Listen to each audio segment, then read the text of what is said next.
Yeah, so the early days of linear TV advertising, I have some age, but I'm not that old, but I can talk about the last 20, 25 years for sure.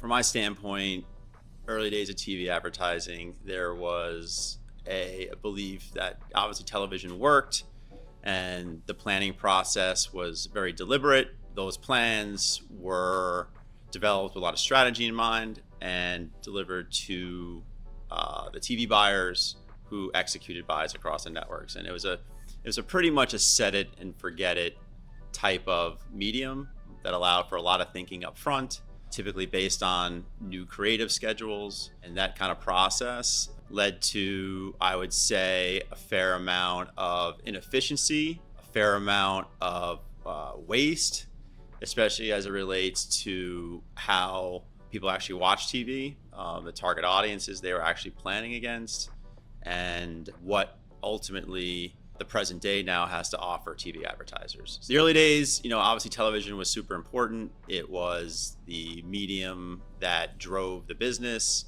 It was sight, sound, and motion. There was certainly a velvet rope around the notion of getting on TV, and only certain brands could really sort of afford it to get onto television in those days. From that standpoint, I think that sort of helped the rise of other media channels like audio and newspaper for being part of the media mix, but also the rise of digital during that time, 20, 25 years ago.